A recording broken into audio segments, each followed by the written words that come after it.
crazy. I want to talk to my people. I want to talk to my brothers and sisters. We can have grace and humility in how we interact with other people. Oh, hot dog, look at you. And nobody talked about what's really happening. And let's have conversations about what truth is.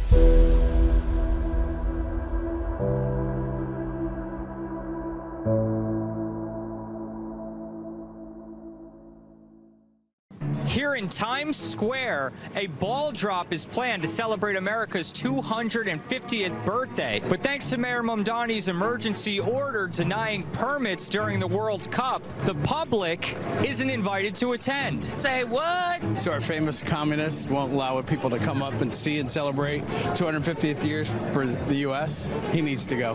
Is this America? Is this really New York?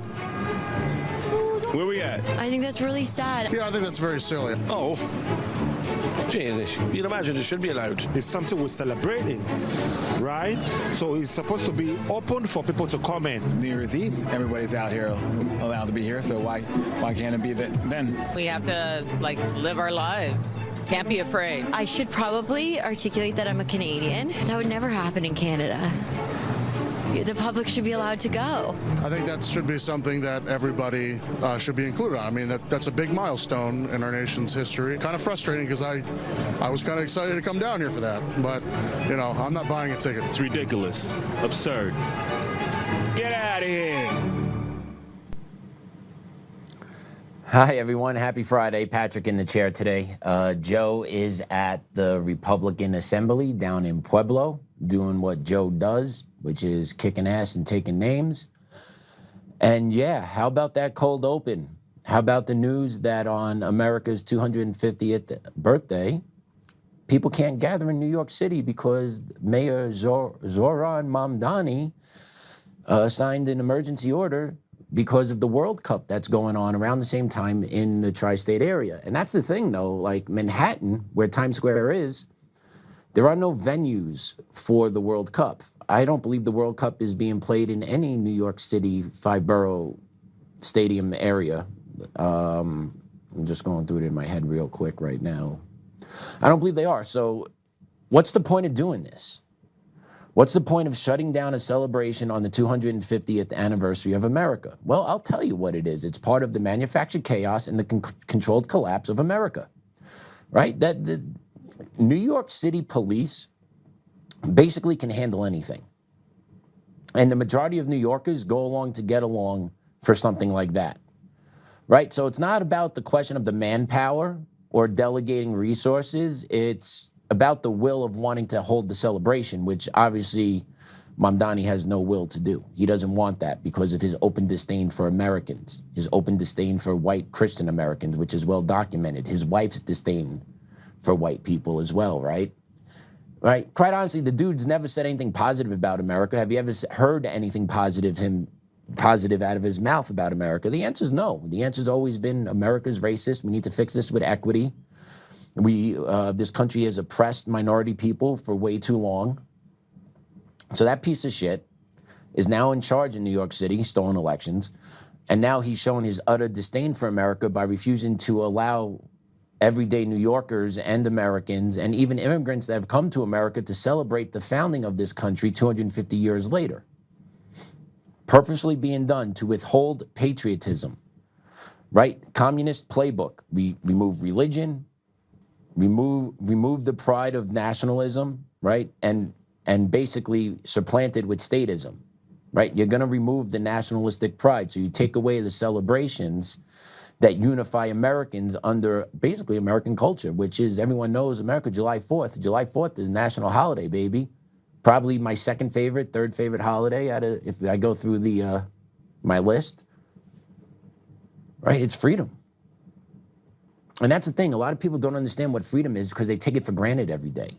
Even this day and age in 2026, we have less freedoms than our founding fathers had, because government has encroached on us along the way. And now our government's been hijacked by communist Marxists that just want total control. So as they keep doing their march through the system, us Americans are gonna have less and less liberties unless we stand up and fight for them. And that's the tough part, is that you have to fight every day, right? Like, we have to fight every day to keep what we already have. We're not fighting for more. We're trying to fight and keep what we have as an American. Our freedom to speak, our freedom to think, our freedom to organize, our freedom to practice religion, freedom to decide whether or not we want to put a toxic injection into our body. Well, those things have slowly been taken away. Mandated vaccinations. They closed down churches during COVID, but yet you could still riot and protest in the streets for BLM. Right? That wasn't by accident. They didn't care about stopping the spread for that. They knew what they were doing. They wanted that shit going on in the streets during 2020. They didn't want people organizing and coming around their faith in God, but they wanted the Marxists on the street creating as much chaos as they possibly can. And with all businesses closed, people not having to go to work, checks were coming in, and we had the Summer of Love explode all over the country. But that was by communist design. And now you have this communist running New York City, and he's saying, the country that everyone in the world wants to come to, the country that's the beacon of light and hope throughout the world, no birthday for you in New York City. No birthday for you.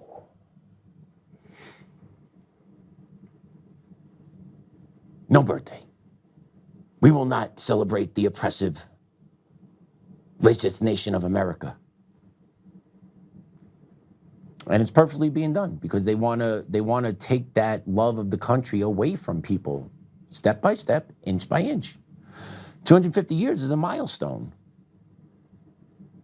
And we've come a long way, and we've also fallen a long way. We've kind of up and down throughout our history as America, a lot of growing pains. We're still relatively young. If you want to talk about the history of the world and the formations of government, we're still relatively young. And our system has been learned how to be hijacked.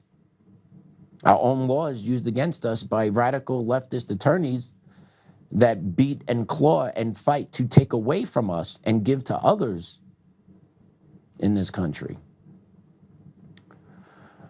But yeah, the socialist Islamic mayor of New York is shutting down celebrations, citing the World Cup, that their resources can't handle it. No, they can. New York City always rises up. NYPD always rises up. They are able to do it. They're well-organized, well-trained professionals.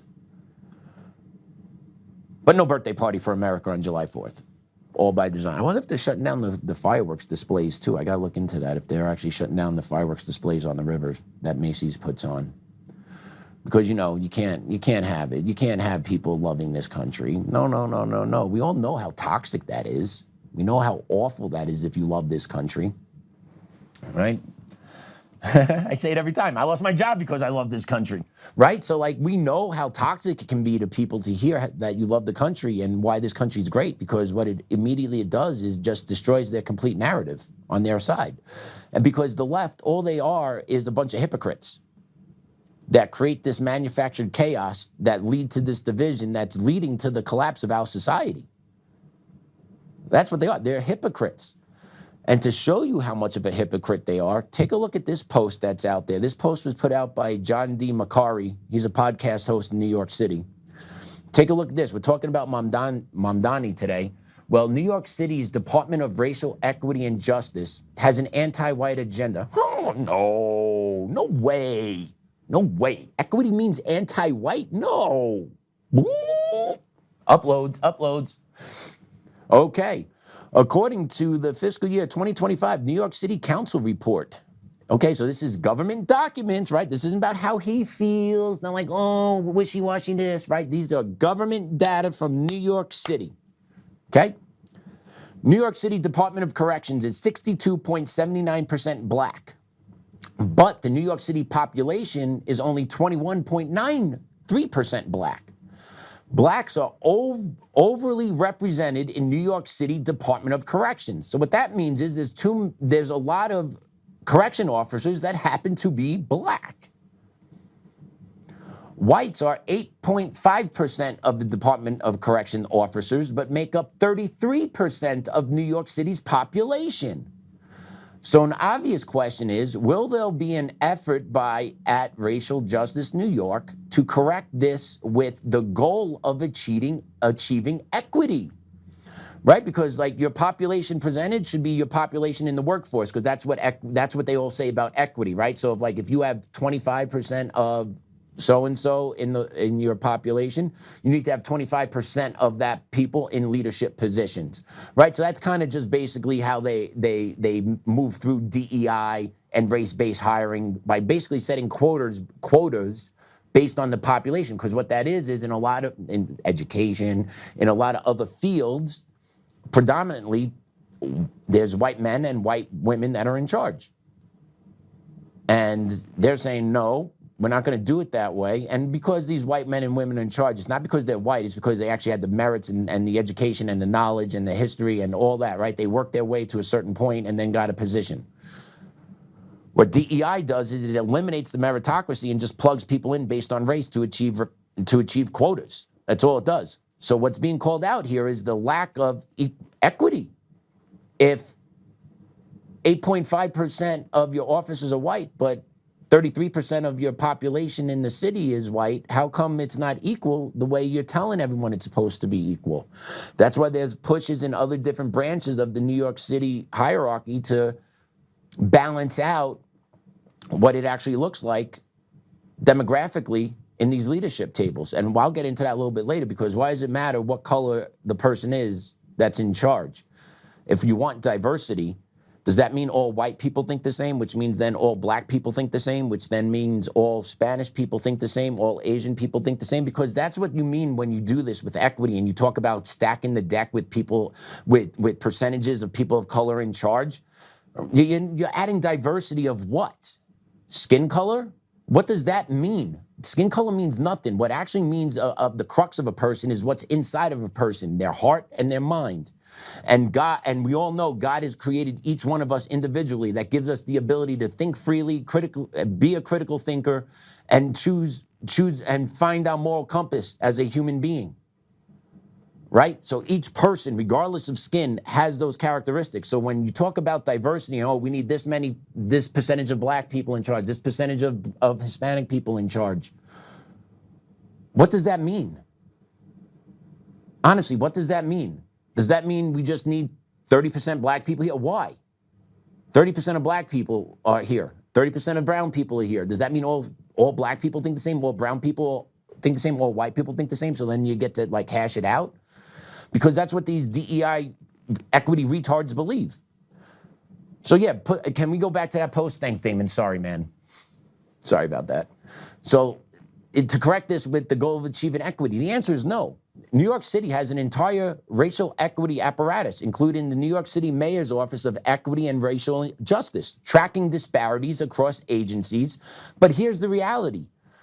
They only act when disparities impact historically disadvantaged groups. So that's what equity really does, right? Equity zeroes in on the disparities of historically disadvantaged groups. So if white people are being disadvantaged right now, that's okay, that's fair game. That's the payback that equity talks about. Meaning, if a group they arbitrarily deem as historically disadvantaged are underrepresented, that is a problem. However, if any of these historically disadvantaged groups are overrepresented, New York City completely ignores it, and then equity no longer appears to be the goal. Equity is replaced with supremacy, and protecting the recently created structural racism in New York City government. New York City is not actually concerned with equity, it is concerned with racial supremacy for some groups. New York City Mayor Zohran Mamdani and his Department of Racial Equity and Justice has a racist anti-white agenda. Looking at how the racial inequities in the Department of Corrections are being ignored exposes that. And that is 100% factual true. Because if you're really concerned about equity and the whites are being underrepresented, sorry, I added ED to it twice. If the white population is underrepresented, oh my Lord, we gotta fix this. If the white people are the underrepresented class, equity doesn't mean anything, because that means that's the payback to the white population. The pain, right? The payback that comes. Okay, equity doesn't believe that white people have civil rights. It doesn't. Equity means white people must pay for the past that we had nothing to do with. And the majority of Americans, white, black, brown, whoever, majority of Americans are not racist. This is all a facade that has been pushed down our throats for the past 10, 15 years. The majority of Americans are not racist. Americans really just are trying to just like survive. And like, oh, you're a cool person? All right, I'll talk with you. Oh, you're a shithead? All right, stay over there. And that's kind of how it is in America. But the left has built this narrative that we are just such a horrible, toxic, racist country and that white people need to pay for past sins. That's bullshit, and it's a way of dividing us. Instead of bringing us together, that America is the shining light on the hill, that everybody from no matter what country wants to come here, live here, and be born here. Because it is the land of opportunity where any person can succeed if they put the hard work in, make right choices, right? It's not easy. Life's not easy here. Are you going to have setbacks? Sure. Are people going to be assholes to you? Sure. Are you going to encounter some racist people? Sure are, of all different races. And you know what you do? You're like, yeah, you're a dickhead. You don't speak for the majority of people. Keep it pushing. I've been victim of racism. Hell, I was victim of racism at my job. I got fired because I'm a white man that said I love this country. All in the same time, while other races can say negative things about white students, and they get district promotions in front of school leaderships. Okay, all factually true, all happened. White leadership standing there laughing, ha ha, clapping. White kids trigger me. That lady got a promotion in the district. Okay, straight up happened. I said I love America. I butthurt Ron Garcia E. Ortiz. And then he got me fired because of what I said. His feelings must have got hurt somewhere along the line. I guess it tore apart his charade of the life he's living. Because he's a guy that's preaching equity in Cherry Creek School District about white people are bad, but yet he chooses to live in a six-figure house in a predominantly white neighborhood married to a white woman. So tell me the grift isn't real. And then if you actually take out his social media, take a look what he's posting on his social media. Viva la raza, no King's protest. Someone like that is okay to be in charge of education. Okay. Because why? Because he has an anti-white agenda. He has an anti-white male agenda. And he's scared of me. He's scared of my intellectual prowess. That's why he did what he did at Cherry Creek. Prove me wrong, Ronnie boy. You're scared of my intellectual prowess. You cannot sit down and actually hash it out. And actually, when you did speak to me in there, you little chump, you did say, oh, well, people come here for the opportunities. Well, dickhead, if people come here for the opportunities, how are they systemically oppressed against? Lord knows I knew not to ask that in there because you would have probably had a heart attack and died, and then I would have got charged by murder by Cherry Creek School District because you're protected. But your day's coming. I know we got court May 12th. I know your ass won't be there. You're still collecting your six-figure salary. I hope you, I guess you miss your boyfriend, Chris Smith, though. I know you probably miss him. But we got our hearing May 12th, which the courts I know are stacked against me. You know it, too. But I ain't going nowhere, buddy. I'm going to see you one day in court, and you're going to have to sit and answer some really tough questions from my attorneys. And then you're going to have to actually show your face in public, you little coward. All of you little cowards over at Creek. Ron Garcia Ortiz, Chris Smith, Brenda Smith, Courtney Smith, Lissa Stahl, Dan Hansen, Allie Jackson, Shelby Sneebeck. All you guys are cowards. All of you are cowards. Jen Perry, coward. Omar Montgomery, coward. All of you over at Cherry Creek School District, each and every one of you. Why don't you get out in front of, why don't you guys go at your next school board meeting in May and speak to the community and let them know how many millions of dollars you're spending fighting my legal case and the other legal case that you're fighting on May 12th. You guys have 2 appeals hearings on May 12th at the Denver County Courthouse, 10th Circuit. How is that remotely possible if you're a school district operating in good faith? You're a school district operating in good faith. Okay, so get out in front and actually tell the community how many millions of dollars you're spending defending your practices. That you actually fired a teacher, own it publicly. And say you fired a dean because he said he's a proud American. You wrote it in the paperwork. And tell the community, yeah, we believe so much that what we were doing were right, that we actually misled him and fired him under false pretext. Because you've also admitted to that in court paperwork. So why don't you just say that publicly? You little cowards. No, you sit there, be quiet, regroup behind the heads. Okay, how many more years can we grind this guy down for? You're not going to grind me down, jerk-offs. I'm not going anywhere. Okay? God chose people for specific reasons. God chose me for this. I'm a stubborn son of a bitch. I've had a long, hard life. I'm not going to lie. Guess what? White guys can have long, hard lives. Okay, lived in a three-room apartment till I was 24, grew up on welfare, seen cars repoed, had tree branches thrown through my front window, had my apartment broken into numerous times when I was a child with my mother. Okay, didn't have a dad in my life. Actually had to stare out the window to see my dad's car getting off the highway when he would stop by my apartment for 20 minutes on his way to work every day Monday through Friday when I was a little kid, probably 5 through 7, 8 years old. I have that memory. And then he disappears for a while, comes back, disappears for a while, comes back. Okay? I got a hard skin. I have a lot of pain, a lot of trauma, a lot of shit I've dealt with in my life that had hardened me for this time. And what you guys didn't bank on is my support staff I have also. I got people all around me that love me, that'll lift me up when I'm down. I got a tremendous, tremendous wife at home. My rock, my boy. I'm fighting this all for the right reasons, and you assholes aren't. That's why you're going to get exposed. And when your judgment day comes, when you got to go to the pearly gates and ask for admittance, you each individually are going to have to answer to God about your behaviors in these matters with children and staff and how you treated them when it came to expressing what they believed.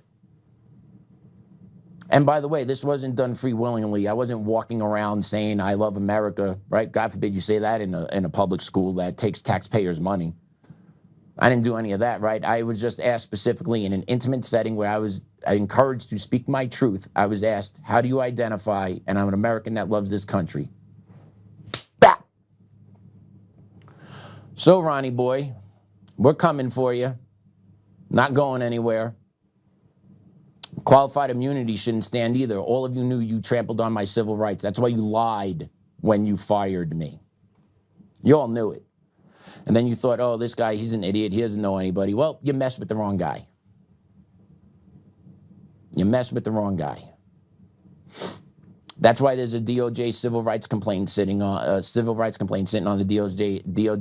DOJ's desk waiting for it to be signed off on to come investigate you, Cherry Creek.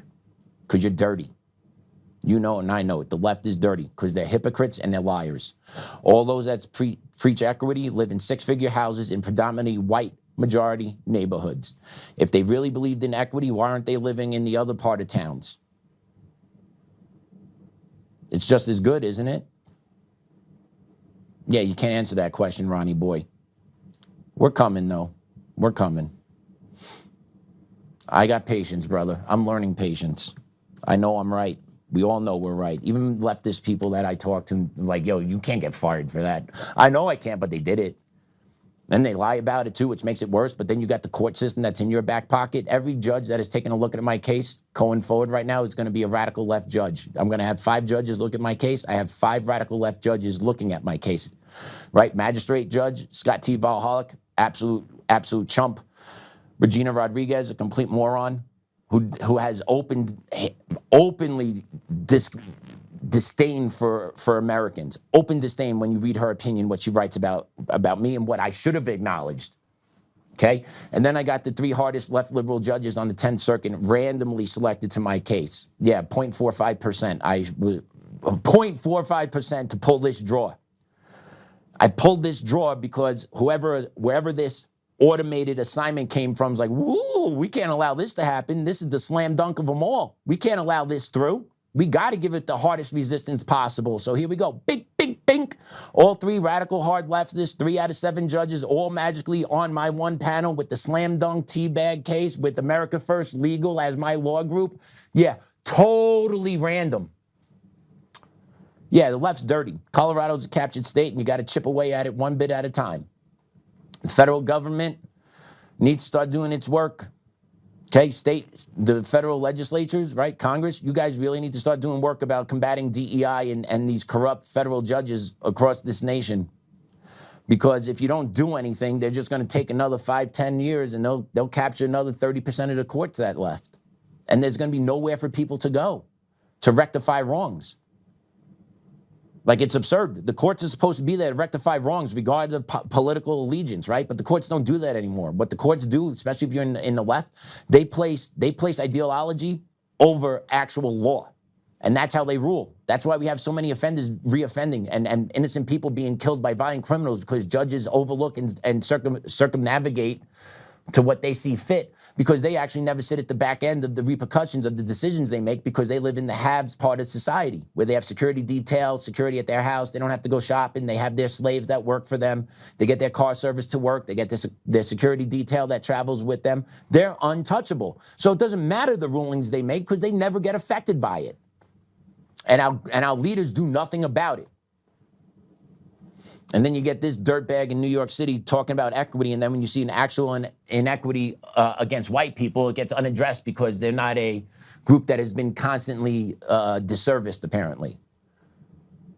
Whatever happened to everyone just being equal in this country? That's been like long gone, right? Just another way to just erode American principles, American values, right? Americans are not seen as this, right? Everyone has a social hierarchy, right? There's a power ranking structure that goes on now, America, right? Gay, black, brown, Jewish, queer, trans, drag, right? Everyone's fighting to get up on that power ranking. Meanwhile, the white Christian males down here at the bottom just constantly getting stepped on. Meanwhile, we're the ones that are paying the predominant majority of taxes in this country and receiving the fewest benefits from it. Go figure. Go figure. And then you get this retard, this mental midget, this person who doesn't deserve any type of platform. She pisses everyone off when she goes online, but I'm putting her on today because I'm rolling now, baby. Let's listen to Joy Reid and talk about her and the ignorance she continuously spreads and the hatred she continuously spreads. Play it. They can't fix the history they did. Their ancestors made this country into a slave hell.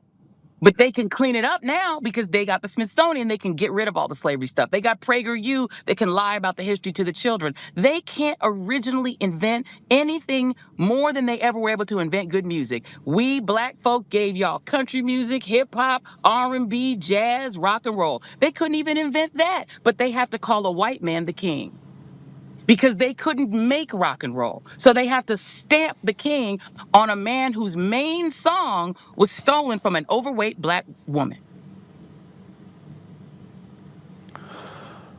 Okay, Joy Reid. She just is an antagonist, provoker, racist, hates white people. At the very beginning, white people can't invent anything, right? We created this slave state. Okay. Someone want to give her a history lesson about the slave trade, where it originated from, how slaves were originally captured in Africa. Now, were white Europeans part of it? Sure. Where did the funding come from? Oops, who knows? Might want to put that into a grok search. You'd be surprised. But yeah, that was happening. African tribal leaders would actually partner with Europeans and actually agree to go capture their fellow African enemies at first and then sell them into slavery. And then once they captured their enemies, they started capturing their own people and selling them into slavery, right?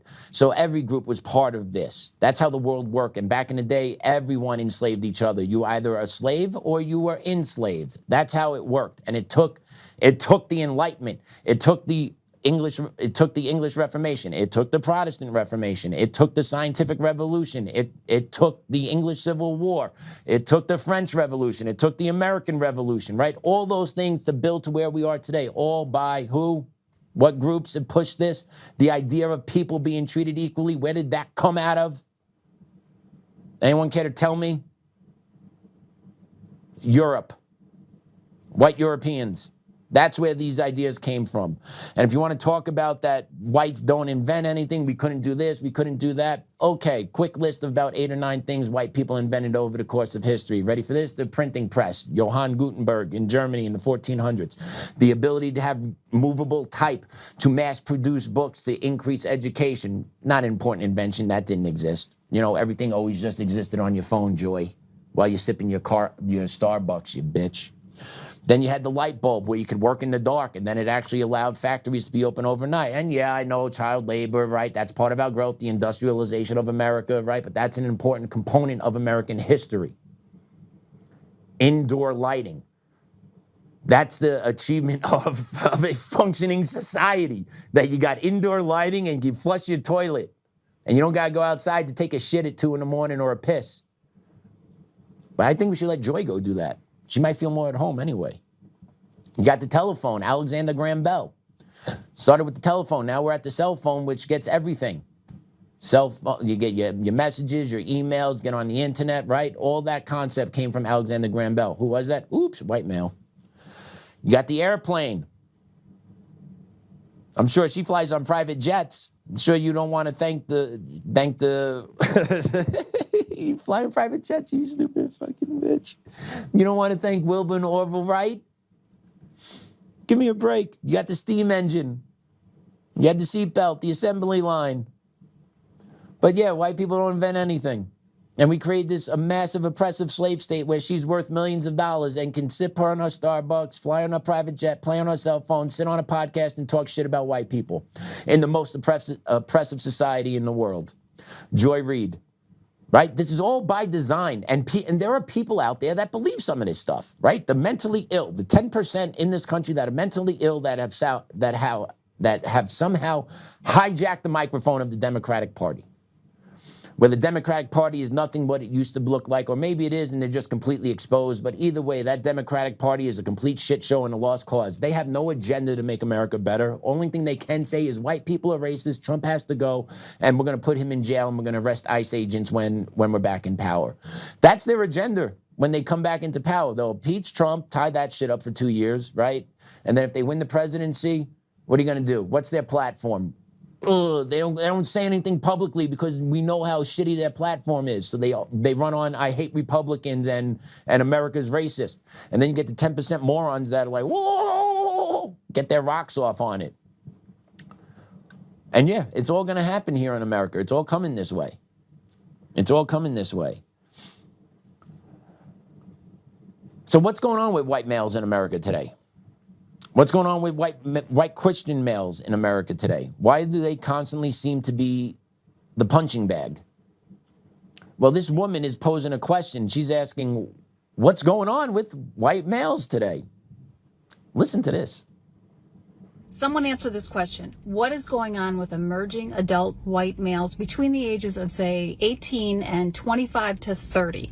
I ask you this because most of the clients that come to me have young adult white males between 18 and, say, 30, and they are sleeping all day, gaming all night, hiding from their parents, hiding from the world, smoking a lot of weed. They don't want to grow up. And I don't want to use inflammatory language, but I have seen so much of this in the last 18 months that I would say this is an epidemic. And I don't think it's just one thing. I think it's a complex issue. I think it has to do with the attraction of gaming and the escape of that. I think it has to do with losing faith in the world and the way it's going at the moment. And I think in some ways we all hit that 20s and we're like disillusioned with the fact that we have to grow up and like kick it into gear and take responsibility for ourselves. And maybe we don't want to do that. But why is it so much more difficult these days for this generation? Ready for this? They're pussies. Okay, plain and simple. The 18 to 30-year-old white male are beta pussies. They are soft. Most of them probably don't come from two-parent households, or if they do, the father's a pussy. And they've been indoctrinated in the school system to believe they're a pussy and that they are to blame for all the ills of society. So when you don't have a hard male voice in your corner telling you that you're not a pussy and that you're not to blame for everything and you are a great person and you have potential to achieve great things, that's the end result of it right there. That's why we have so many white pussies in their parents' basements, jerking off all day playing video games. Prove me wrong. Prove me wrong.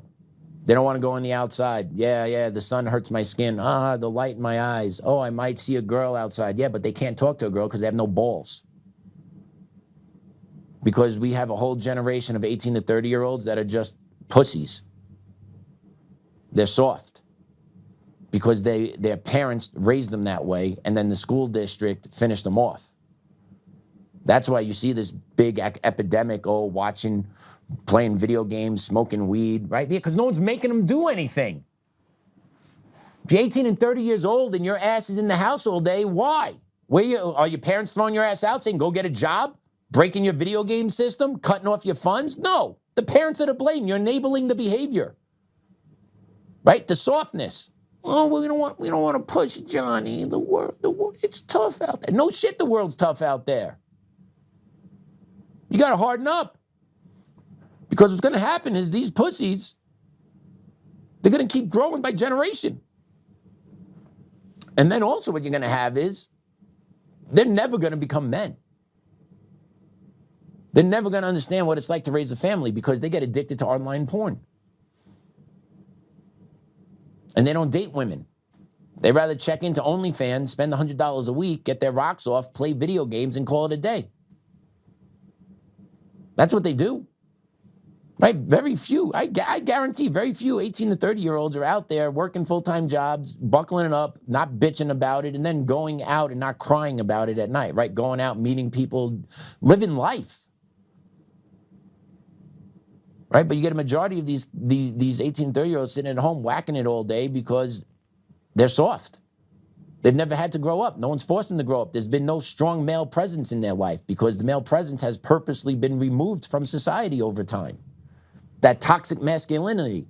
Well, this is what happens when you eliminate toxic masculinity. You get depressed 18 to 30-year-olds that don't know what they're doing in their lives and have no future, no hope, because everything they hear is, I'm racist, right? And no one instilled values or beliefs or will to push back against lies. That's the problem. So the problem is actually the parents of that generation. And you can say that majority about most people. You're a product of your environment. You're a product of your parenting. If your parents are going to allow you to lay on the couch, smoke weed all day, play video games, get a porn addiction, and not have to get a real job, no shit that's going to happen to you. And that probably didn't start when they were 18 or 30. That started when they were younger. Those kids probably started on the screen out the womb. Right? It goes back to parenting. I'm a parent now. I got a 4-year-old. Parenting is hard, dude. Parenting is so tiring. And I could easily see how lazy you could get because you're tired as being a parent. Just put on the screen, put the tube on. Don't talk to the kid. Don't instill anything into the kid. Let the kid get raised on TV. Let the kid get raised on video games. And a lot of parents do that. I hate when I see it. Like, I go out to eat. Like, my kid is 4, has no screens whatsoever. We watch a little bit of TV here and there, but no screens whatsoever. We go out to dinner and we just look around and eat, and you got kids that are younger than my boy at different tables. You got kids older than my boy at different tables, and everything. These kids are on their freaking gadgets at the dinner table all the time. I'm like, this is crazy. And yeah, it takes more effort to talk to your kid, to interact with your kid, to keep them busy while the dinner's coming, and then to keep them on task, right? It's all effort and time, right? But guess what? You're a parent. You signed up for that when you laid down and had sex and led to the procreation of life. You give up all that time when you free willingly make that decision. And then you have to make a conscious decision going forward that what type of parent you want to be. And if you're going to be a lazy shit parent, you're going to get a lazy shit kid. End of story. Kids reap what they sow. Kids do what they see at home. It's blatantly obvious. Like, if I was laying around watching TV all day, my kid's going to learn to lay around and watch TV all day. But we don't do that in my house. We get up, we play, we make breakfast, we go about our day. Unfortunately, I have to go to work for a long time every day. My kid goes to daycare, my wife goes to work. We get home, my wife does the deal with the kid, plays with him, I'm still at work. She makes dinner, I'm still at work. They eat dinner, I'm still at work. I get home, I eat dinner, play, bedtime, bed. The TV doesn't go on, the screen doesn't go on. And then we read books before we go to bed. We don't watch videos. Do we have videos that my kid likes to watch? Absolutely, but it's limited. And we're trying to do this purposely because I'm not raising a pussy. My wife and me are purposely raising our kid to be alpha. My wife doesn't know that, or she hasn't publicly admitted to that or acknowledged that, but that's what we're doing.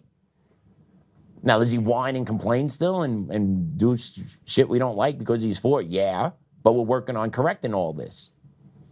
But kids today, 18 to 30, they're not even kids. Adults today, you could drive, you can get a license, you could chop off your nuts if you wanted to, you get a trans surgery if you wanted to, but you gotta hit this spliff, gotta play that video game, can't get that job, can't get that job because you did not have principles instilled in you growing up. That's why. That's why. And the school system does no favors to these young kids either, because the school system doesn't actually push kids to be harder, because the school system just gives everyone a trophy.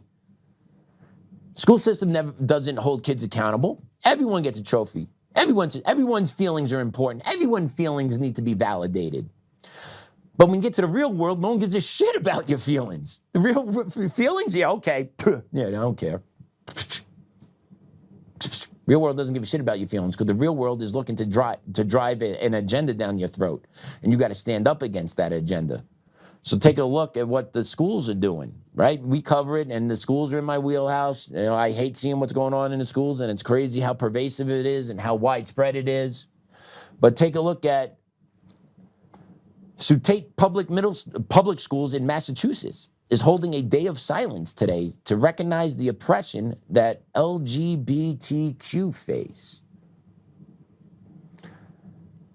Public Schools is proud to be observing the National Day of Silence in honor of the voices of the LGBTQ plus community that have been or are being silenced. On this day, students and staff nationwide are invited to take a vow of silence for the entire day in solidarity with the queer community's own battle against silence and oppression.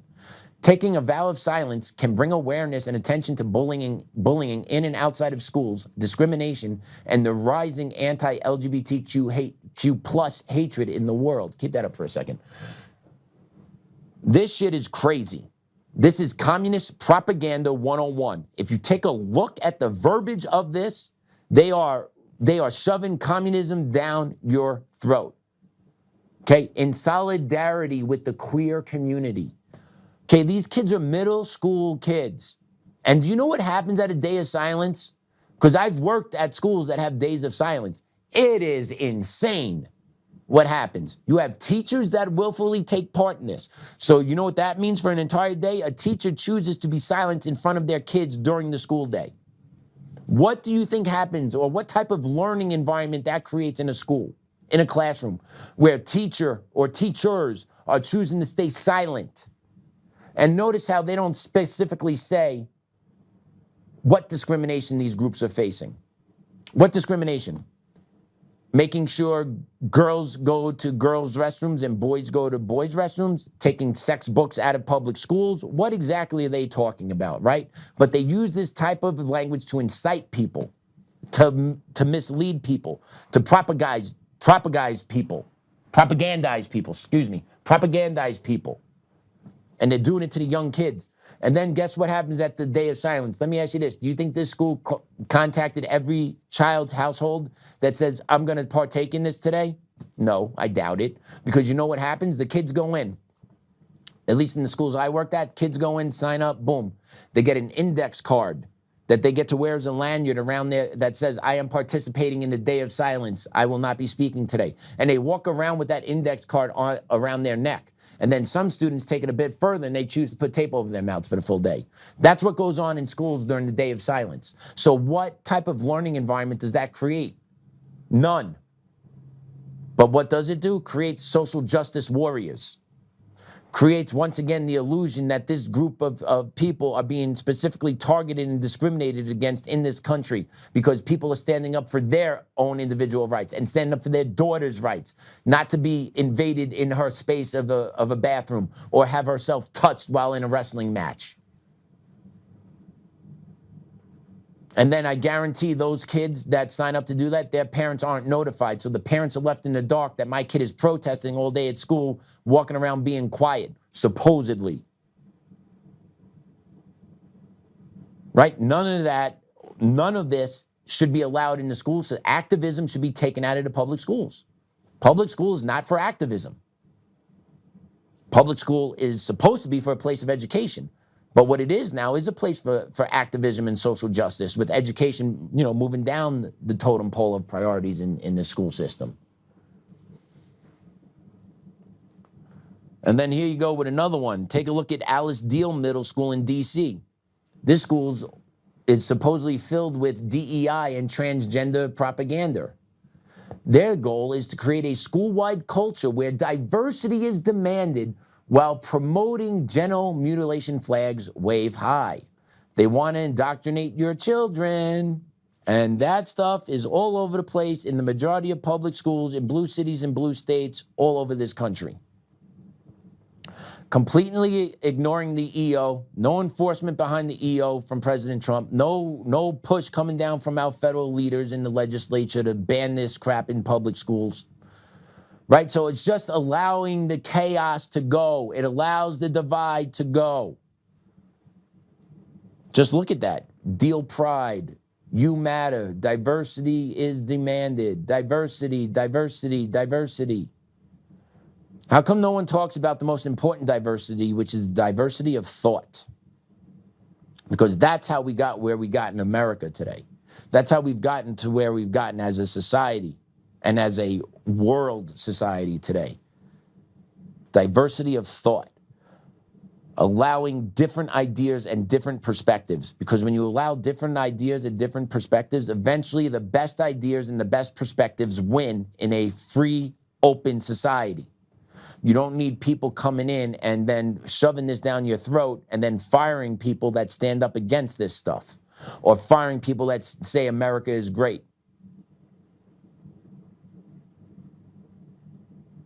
All being done, willful ignorance by our local politicians and our federal politicians in Congress to allow this shit to continue.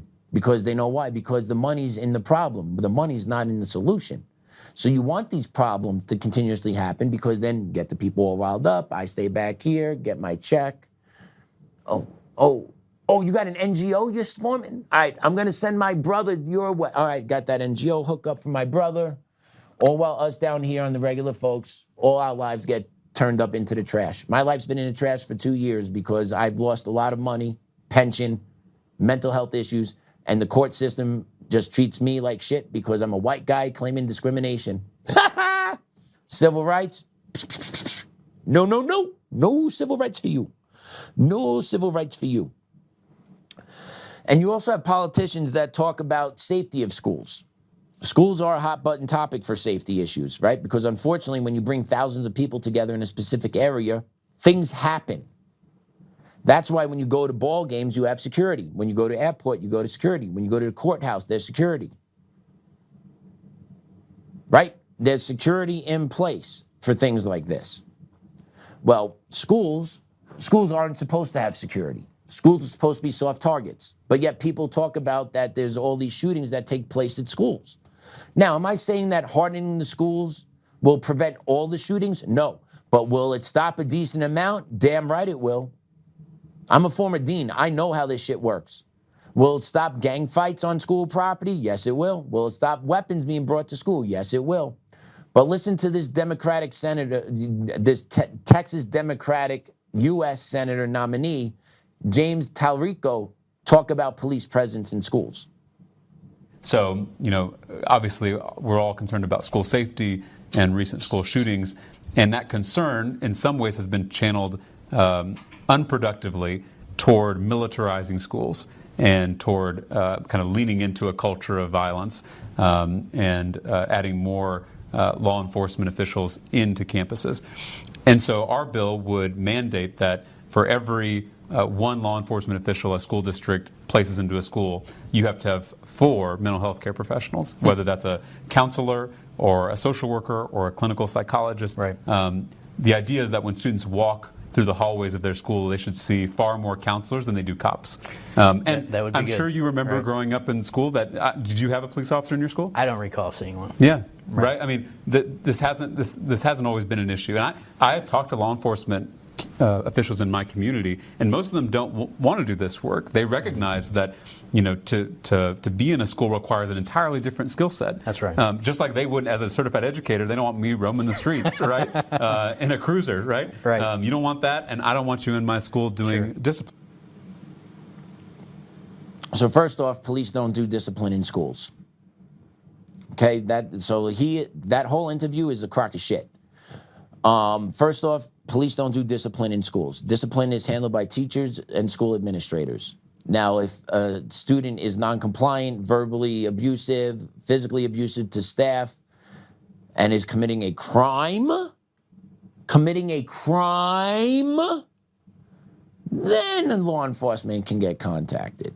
But that doesn't happen in schools, man. Like, it doesn't. And majority of kids in schools want police there because the kids in schools know what goes on in the schools and they feel safer with the cops there. They know the drug dealers, they know the ones that have weapons, they know the gangbangers. And if this is offending you too bad, this goes on pretty much in every public school in the country. Okay? There are gangbangers in schools, there are drug dealers in schools, there are sex traffickers in schools. And some of them are the teachers too, mind you. True story. That does happen also. But to say police should not be in schools, he's full of shit. He's an idiot. He is someone that doesn't understand what it's like on the ground in public school systems in 2026 today. Okay, I've had shootings, I've had loaded guns, I've had stabbings, I've had gang fights. You tell me school administrators want to deal with that or can deal with that? Can you tell me a school administration of 5 white liberal women can break up a gang fight? They can't. They'll be the first ones to call the cops. I've witnessed it. Who would have thought? White liberals calling the cops on students fighting? No. But yet say, no. Can't have cops in here. Right? You can't have it both ways. You can't have it both ways. And police in schools, they typically have their own office that's separate from everyone else. And they typically, like, walk the perimeter of the campus a couple times a day and probably do hall sweeps in between passes. That's all they do. They're not going to classrooms, pressing up on kids. They're not searching lockers. Cops don't want that smoke either. Cops want to make sure the school's safe, so they do what they do. They act as their deterrent. They walk around, they talk to the kids, engage with the kids, introduce themselves to the kids. And for the most part, the majority of kids like having the cops there because the cops make them feel safe. Majority of the staff that work in inner city schools like having cops in the schools too because it makes them feel safe. That's just the reality of it. They're there to provide safety. And this is the best part. This is the best part, right? In education, all these gurus in education argue about you can't have a safe learning and the kids can't learn unless the learning environment is safe.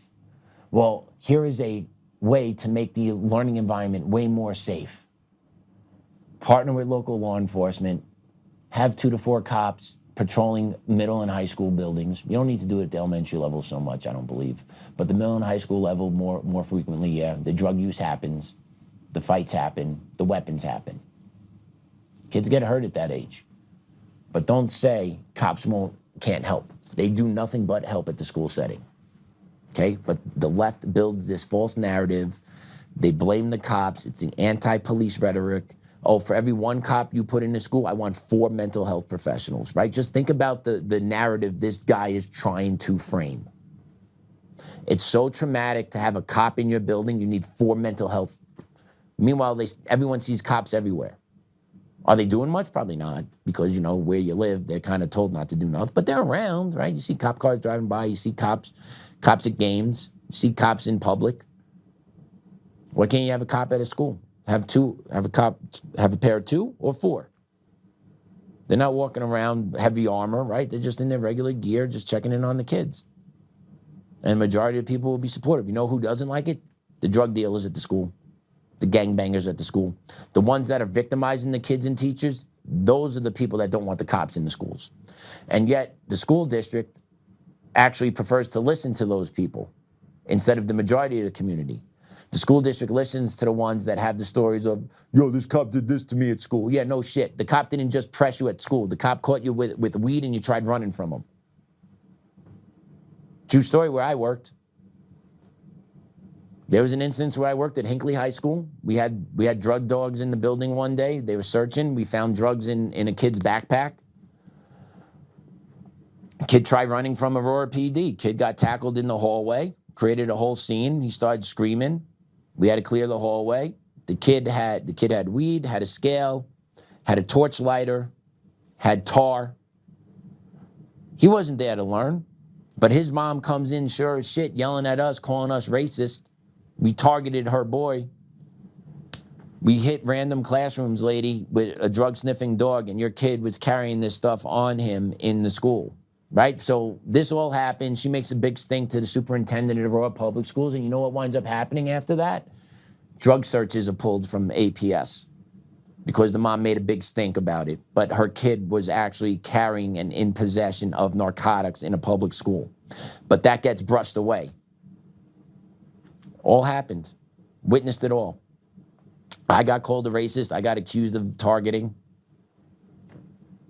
Ma'am, I'm doing my job. Aurora PD said they were coming in with Aurora Public School Safety. They were coming in to run drug searches. We popped them some random classrooms, ma'am. Doesn't matter. You don't care that your kid had weed and all this paraphernalia? It looks like he was selling, right? You don't have a scale and baggies if you're not selling. But that doesn't matter to you, ma'am. Got it. I targeted your kid.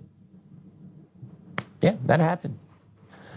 Yeah, that happens. Yeah, that happens. But it does make the school safe. Do you want drug dealers walking around schools? I don't think so. Do you want gangbangers walking around schools with weapons on them? I don't think so. But this politician pretends like that stuff doesn't happen. It 100% happens in pretty much every school every day. Every day. It's the truth of it. And then you get education that's filled with these white liberal women, this white guilt, right? Check out this Canadian. Check out this lady from Canada talking about, just play it. I have worked with 4- and 5-year-olds in schools who have genders that their parents don't want them to have. Parents' rights have suddenly been weaponized against trans and non-binary and two-spirit youth. Because I hear from teachers who are really worried about parents who might have complaints. And I think there's a perception that parents are heterosexual, that they're white, that they have a particular set of Christian values. I think a lot of educators feel really limited in what they can do because they're worried about the imagined parent community. And often that's the community because those parents are the loud voices in a school community. I want us to get really comfortable with challenging right-wing Christian patriarchy. I want to say things like, you can do work around sexual orientation and gender diversity with children of all ages. So I want us to think about these conversations in kindergarten. We're saying there's many ways to be a girl, there's many ways to be a boy, there's many ways to be both, there's many ways to be neither. You're going to figure out what's right for you, and we're going to follow your lead. So, tens of thousands of years of societal norms, society, evolution, right, all that just thrown out the window by this fat piece of shit, right? But listen to this. She's saying, I work with 4- and 5-year-olds. My kid's 4, lady.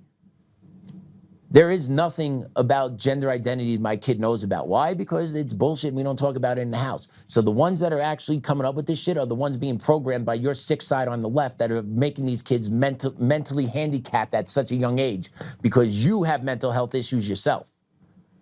That's what's going on here. And then we as a society cave to this nonsense. Well, at least Canada is. I'm sure we'll be caving to this bullshit soon enough. Right? Do you hear that? 4 and 5. Who has a 4- and 5-year-old that goes around talking about, I got genders, I don't want to tell my parents? Like, are you crazy? I'm at, like, why do I have a penis? Why does mom have a vagina? Like, that's the conversation at our house.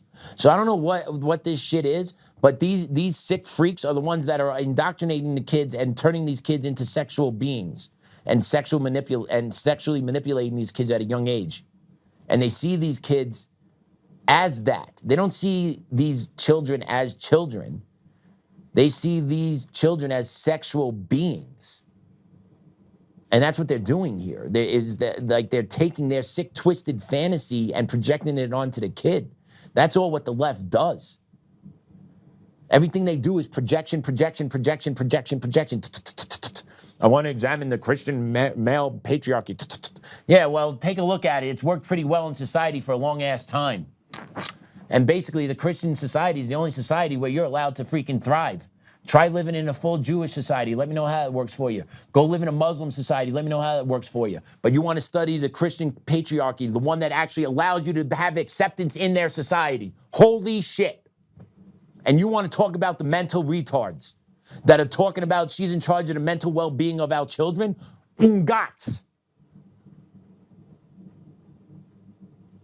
Ungats. The white Christian nation is the only nation that you can live in without being persecuted, you mental midget. Like, are you for real? Does she not understand that? Let her get on a plane, get airdropped in the Middle East, and see how long she survives. Let her get on a plane, go land in Israel, see how long she survives. Like, are we for real with this bullshit? And she's so dumb, she doesn't even know. But I'm so smart, right? That goes to the video we played yesterday. That goes to the exact video. She operates in lower vibration, but she thinks she's in higher vibration because she has a college degree. But yet she's the college degree idiot that's the useful idiot pushing these tools down our, pushing this shit down our throats and our kids' throats. Wow, that's the video from yesterday. And then I'm talking in higher vibration, but I'm the conspiracy theorist. Yeah, this lady's crazy. But she's not alone. How many people think 4- and 5-year-olds have different genders that they hide from their parents? The only ones that get taught, the only ones that know that stuff are taught that stuff. So it ain't outside that's teaching this. It's outside that doesn't believe in this. It's outside that doesn't want our kids being infected by this.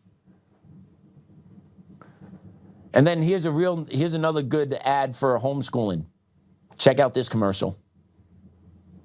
This is why we homeschool. I am non-binary. My pronouns are they, them. Hey, good morning, class. My name is Teacher Roby. I'm going to do a quick introduction before we get started. I am non-binary. My pronouns are they, them. For example, they are a great art teacher. They taught us how to draw stitch. It is super important to get our pronouns right. If you do make a mistake, I will politely correct you. No worries. That goes for me too. So if I ever get your name or pronouns wrong, please correct me every single time. Yeah. And that is why more and more parents are opting their kids out of the public school system, because you get people like that in front of your kids. My pronouns are they, them. I will politely correct you if you get my name wrong or my pronouns wrong. How about we just talk about basic grammar in the public school system? They, them means more than one person. But grammar doesn't exist in the elementary school level. Grammar doesn't exist in education anymore, because they, them can mean one person that, I don't know. You know, I wonder if these they, thems, like if your pronoun is they, them, are you paying twice the taxes too because you're counting as two people or identifying two different ways? Like, you paying double the shit on everything? Because I think you should. If you're going to make me call you they, them, you better be bucking up double they, them. Because out here in Colorado, they could sue me if I don't call them they, them. Can't wait for that to happen to me. That's definitely going to happen to me one day. That is so going to happen to me. My wife's going to hate me when this happens to me, too, because this shit is crazy. It might happen to our kid, too, because I'm teaching them right from jump that we don't give an inch with shit like this. Like, yeah, they're a girl, you call them a girl. End of story. They're a boy, you call them a boy. You can call them mentally retarded, too, if you want, buddy, but, like, yeah, we're not calling them what they want to be called because, no, it's not reality. And we're not going to give into reality. We're not going to give into fantasy land, right? And that's the truth of it, the left and right. Like, we live in the same country, but we live in two totally different frequencies. We live on two totally different planets, but we live in the same country. It's because we see things just so differently. And the world is so warped. It's been designed, it's been done this way to create this chaos by design to lead to this collapse of our society. Like, it's quite remarkable to watch all this. And once you see things, man, you can't unsee shit. And what else I find funny now is Benny Johnson is saying Bibi needs to be banned from the White House. I didn't have that on my bingo card this week. Whoa. So I don't know what's going on. Then Melania came out. to talk about the Epstein files, and Congress needs to give the people the right to talk about it, but Trump didn't know this. It's like, I have no idea what to... Chaos by design. It's fascinating to watch. And that's why a lot of times we don't comment on a lot of things on the day-to-day on the show, because you just don't know what's happening. Right? You can't actively predict. You could talk about what you think is happening, but you can't actively see all this going on and predict with accuracy what is happening or what's real and what's fake. That's why everything is designed by chaos, and that's why what we get is what we get. We walk away from this show like, wow, that was a lot of info Joe dropped on us. But at the end of the day, what's happening outside, who is anyone's guess? It's anyone's guess. No one knows where we're going on this ship. But our politicians keep dividing us. Our celebrities keep dividing us. Both sides disagree basically on everything. There's no uniformity amongst America anymore, right? Even if you love this country, you can't say this country is great because it'll offend somebody. You can't say this country is the best country ever made because it will offend somebody. So what can unify Americans here? Really nothing. The left and the commies have done a great job of doing shit to make sure it's very hard, if not impossible, to ever come back together as a cohesive unit here in America. Right? And that goes into the stolen elections, goes into the captured courts, goes into the lack of action by our congressional leaders. Right? It's all tied together. It's all tied together in a nice little bow. So speaking about congressional leaders, take a listen to Democrat Senator Ed Markey talking about what illegal immigrations need. The Trump administration is criminalizing legal immigration, demonizing immigrants, making it harder for them and their families to navigate a broken system. Immigrants are following the rules and showing up to immigration court, but when they walk out of those hearings, they risk walking into a trap set by the Trump administration. ICE is there, waiting to arrest them and fast-track their deportation. That is unfair, and it's just plain wrong. More often than not, immigrants are being forced to defend themselves in immigration court alone. In Massachusetts, more than half of immigrants facing deportation lack legal counsel, often due to the cost of hiring a lawyer or to an actual shortage of lawyers to handle all those cases. And unlike in criminal court, immigrants lack the right to counsel in their immigration cases if they cannot afford one.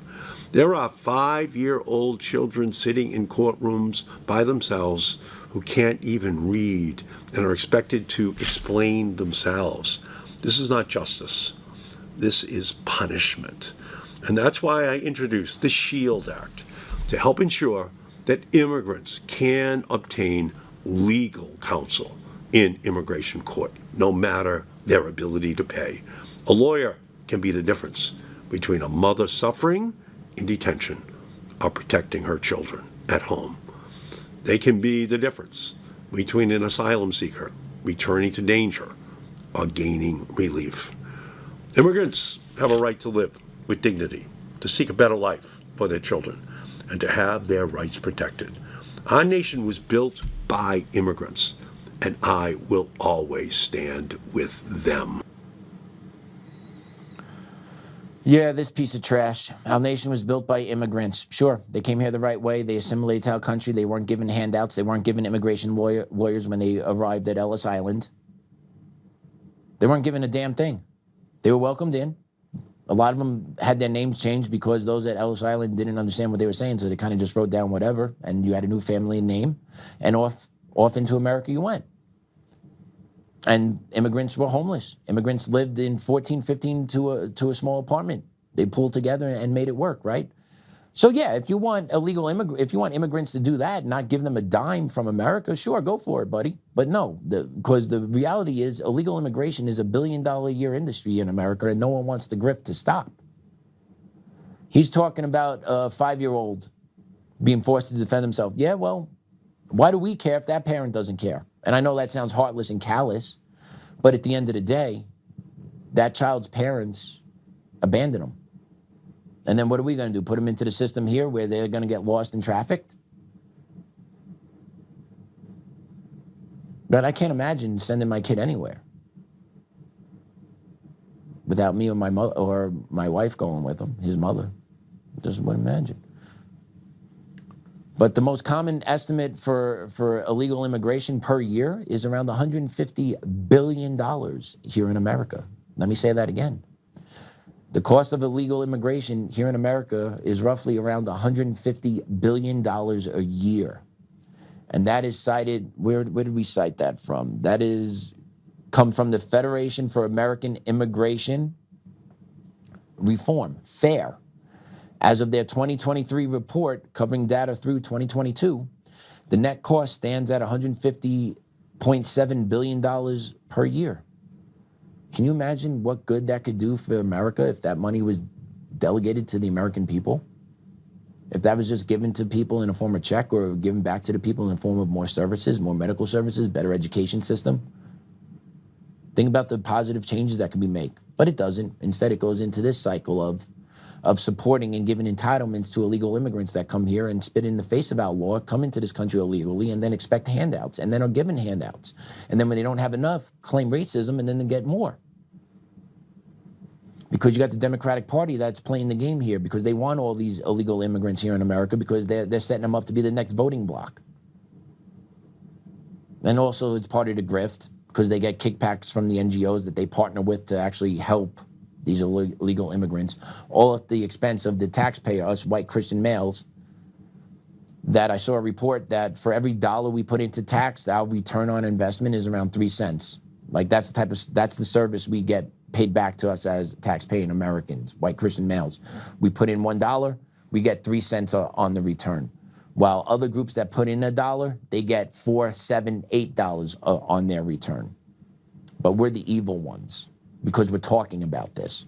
And I don't hate anybody based on race. I hate people that come to our country to leech from us. That's what I hate. That's what I have a severe problem with. Because life's hard, and then if you're a poor white kid, as I grew up as a poor white kid with no brakes, it's tough to see after you make it somewhere, then you get trampled on by equity, told you're a racist, lose my job, and then have other people come here because we're so racist, and then give them everything, and then not be able to connect the dots. Right? It's dangerous when you just ask 2 simple questions all the time. How or why? Those are the 2 questions that will break apart any story, any fraud that our politicians and our government officials try to shove down our throats. How and why? Well, immigrants deserve to live with dignity. Sure do. They don't deserve to be here. They don't need to break our laws and come here illegally.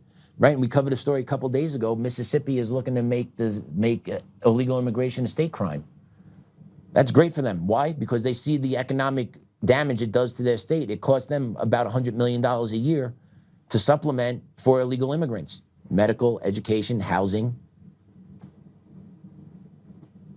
It's the truth. And where's the help for us regular Americans? Where's the break in our pricing? Where's the reduction in our mortgage? Where's my free cell phone? Where's my free pair of sneakers? Where am I, right? I don't want any of that shit, but I'm just throwing it out there just to prove a point. Us Americans don't get anything. But then if we miss a tax payment, or if we say we're not, or if we don't pay our taxes, government will come snap you up real quick because they want to make sure they get theirs. And then, you know, we played this clip earlier. We didn't play this clip earlier. We played her earlier this week, Jennifer Welch. Well, she had another great soundbite I want to bring to you guys. I thought it'd be kind of funny. So let's listen to her. Republican Party has done such a good job propagandizing that if you need anything from the government, you're a lazy piece of shit. Yep. And you're a moocher, when really the parasites and the parasitic people in the country are the billionaires. She is a complete moron. She is a complete moron. And no, we're not saying you're a lazy piece of shit or a moocher. We understand people have hard times, right? But have you put into the system that you're taking out from? No. If you're an illegal immigrant coming to America and taking out of the system, what good faith have you put into the system to start? None. And then when you actually look at the research that is out there, the majority of illegal immigrants, whenever they make money here in America, they look ways to hide it and send it back to their families, just to skip around the taxes.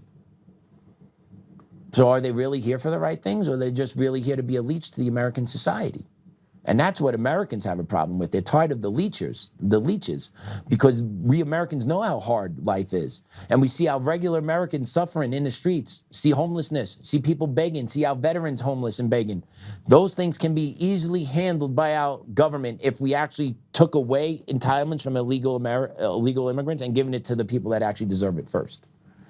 But that's never going to happen because there's one political party that hates the American people.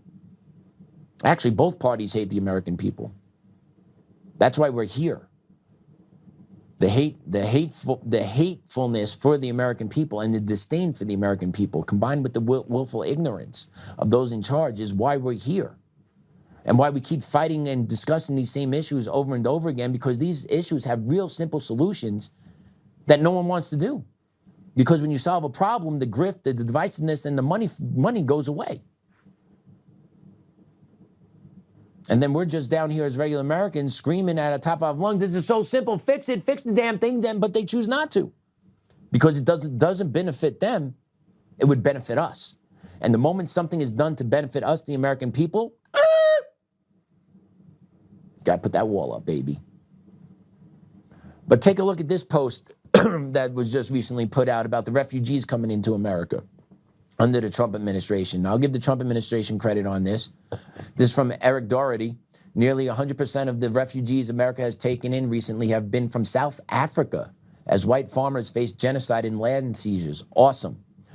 Of the 4,499 refugees since October 25, only 3 were from Afghanistan, meaning 496 refugees have been from South Africa coming to America. Trump said it perfectly. You do not allow them to take land. When they take the land, they kill the white farmer. And when they kill the white farmer, nothing happens to them.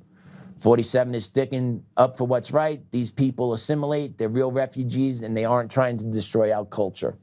That's all true. And if you're not paying attention to what's going on in South Africa, it is straight up DEI on steroids. That they kill white farmers, break into homes, take their land, because the government in South Africa has basically given carte blanche in the name of DEI that we are basically repatriating the land of South Africa to the black man.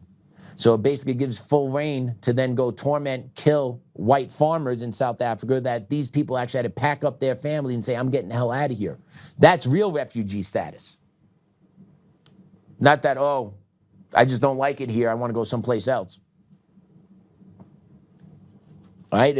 Are Somalis being specifically targeted in Somalia and being killed? No. Is that going on in South America also to specific groups? No. Is that going on Christians? Yeah, it is. Yeah, it is. Christians are being systemically targeted. We need to bring more Christians into this country. Whew. And I want to end the show on this clip. This is a feel-good clip. I hope you enjoyed the clips today. I hope I made you laugh. I hope I connected some dots for you. I appreciate you guys allowing me to use you as my therapy session. But I want to close out with this Chick-fil-A worker. Check this clip out. I just picked it up and I brought it to Human Resources. The money was inside 2 envelopes when he found it.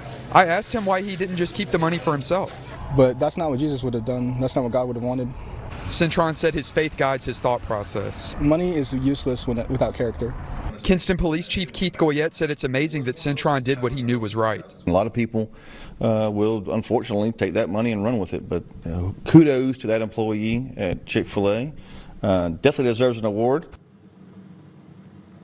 So what did that young man do? He found $10,000 and got it back to the owner. He didn't pocket it. He didn't sneak it. He didn't give only half of it back. He gave everything back. And when asked about it, he goes, that's not what Jesus would have done. And I want to close with that because we need to be reminded of the goodness. We need to be reminded that Jesus is here and that God is real and that he does walk amongst us. And that, yeah, evil's happening. It's not God's doing with the evil. It's the people's doing with the evil because God has given people free will and people have decided to put their own self-interest above doing what's good and what's right. I've been speaking, not on the show, but I've had numerous conversations the past couple of days with people about God and about the situation that I'm in and faith, and it's overwhelming at times. Because people I've spoken to, and I believe it too, and I've spoken about it here, that God chooses people for the right reasons. God chooses you every day. What you do with that is up to you. I believe God chose me for the case I'm going down with Cherry Creek. I believe God chose me because DEI is at the forefront of evil in this country. And God's like, who's the most stubborn, thick-headed son of a bitch down there on earth that will stick through this, stick through the corrupt court system, stick through the corrupt district level, stick through it all until this case is heard publicly and get it on the books. Looks like God chose my name on it. I truly believe it at this point. There are too many coincidences along this way from start to finish, including me getting hired here with Joe and doing this work, to make me believe anything else other than God's hands at work. And I have to remember that, which means to remember that I need more patience. Patience has been my Achilles heel my whole life. I still need to practice it, so it makes sense why God is choosing this route for this case and for all that. It makes all perfect sense to me. So I hope it's true.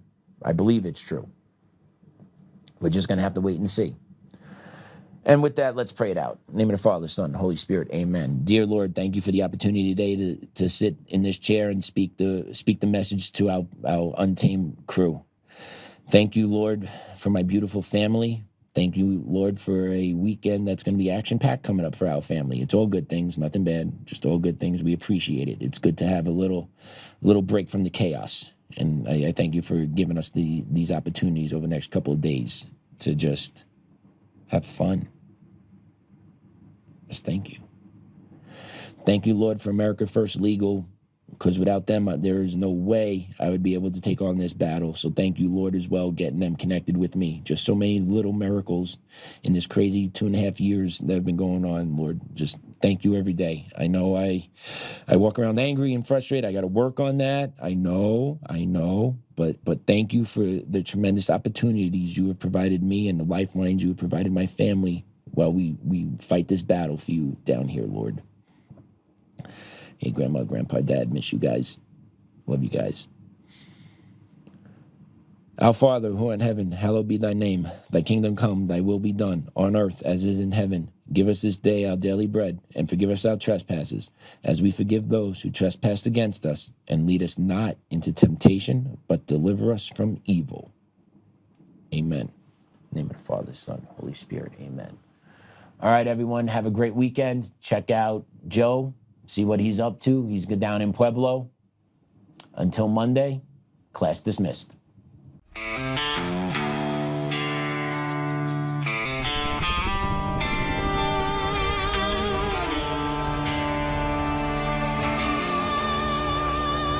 Rise up untamed in the heart of the fire where the wild ones roam. Joe Oltmann's calling, bringing truth back home. From conservative daily to this untamed fire, we shatter the silence, lifting spirits higher. No chains can hold us, no lies can prevail. Authentic and fearless on this rugged trail.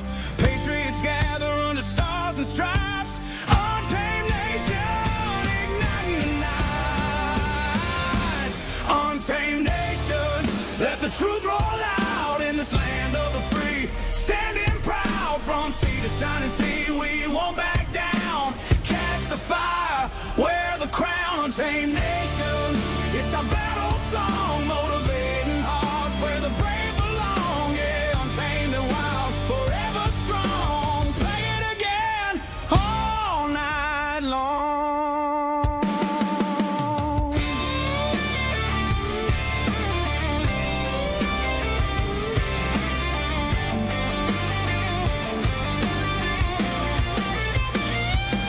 Break the mold, chase the real. No more games, time to heal. Joe's voice leads the untamed crew. Truth matters through and through. Untamed nation, let the truth roll out in this land